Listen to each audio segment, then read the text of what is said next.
Hello guys, welcome to my new video. Today I'm going to recommend 9 books to read in 2025, especially for intermediate and advanced students. So let's get started at once. The first book I recommend is The Little Prince by Antoine de Saint-Exupéry.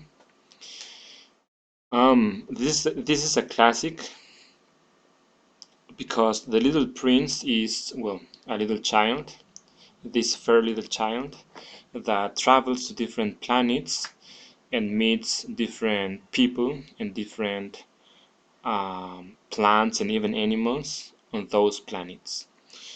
So he tells all these events from the perspective of a child because he's speaking with an adult. And basically, the main theme or the main purpose of this book is to contrast or to compare the perspective of a child with the perspective of an adult. So, as I said, it's a timeless classic, so you can't miss it. And it's very short, very fast to read. Second, The Boy in the Striped Pajamas by John Boyne. Well, this is another classic by John Boyne. This book is very readable. It is very easy to read. It's longer than The Little Prince, but yeah, it's very easy. It's not complicated. The story and the characters are quite simple. So, this little child here with black hair, he lives in Berlin, Germany, with his family, his father, his mother, and his older sister. And apparently, his father is an important person, or he works for Hitler, okay, for the Führer. So the father receives an assignment and he has to move with all the family to a different city in in Germany, which is called Auschwitz. And in this city, there is a great fence, as you can see here, a great fence. And on the other side of the fence, there is a concentration camp. In this concentration camp, there are many Jews. There are many Jews that are arrested there. So this little child called Bruno, he starts exploring because he likes to explore, and he meets this other child, this bald child that you can see here. And well, he's a Jew, right? But they both are children, so they don't know very much about what is happening. So they are rather innocent. And well, they become friends and they share experiences, food, and they even play together. Well, the ending of the story is very sad, but it's worth it. You have to read it. Okay, number 3, Animal Farm by George Orwell. Animal Farm. I remember reading this for the university. It basically revolves around a group of animals that, well, speaking animals, right? Because they communicate uh, with each other. So they live in a farm. They have an owner, of course, which is a man that mistreats them. And well, of course, he's the owner, so he makes them work. And then he takes up all their products, all that the animals produce. So at one moment the animals rebel against the owner, they expel him and they take the farm. So the leader of the farm, or the leader of the animals, is this big pig. His name is Napoleon, okay? And well, at the beginning everything is well, they start living by themselves, and no one steals their products, um, let's say. But well, this book shows us how power and ambition and control can corrupt individuals. This book has a very strong historical background, which is the Russian Revolution. So, if you like this kind of novels based on historical events, well, this is a great option.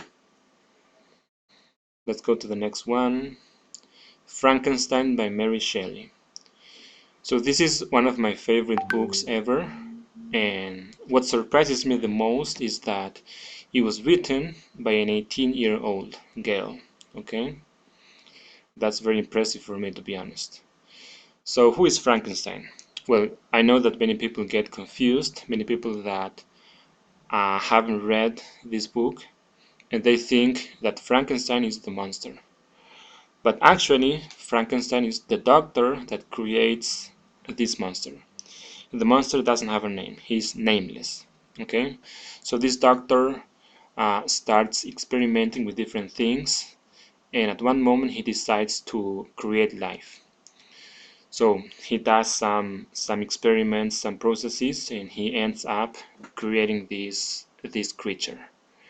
But when the creature wakes up and the doctor realizes his creation, well, he gets scared and runs away, abandoning the monster. And well, the monster then he starts life as a baby because he doesn't know anything about life, and he starts learning and being rejected by people, and well, all is very hard for him. So at one moment he grows angry towards his creator because he created him, but then he abandoned him.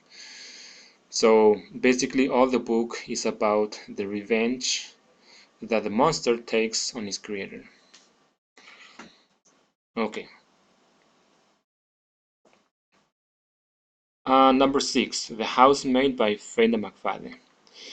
This is a fairly new novel. It is from 2022. So, yeah, it's fairly new. It is about a woman that is poor. She doesn't have a house. She lives in the car.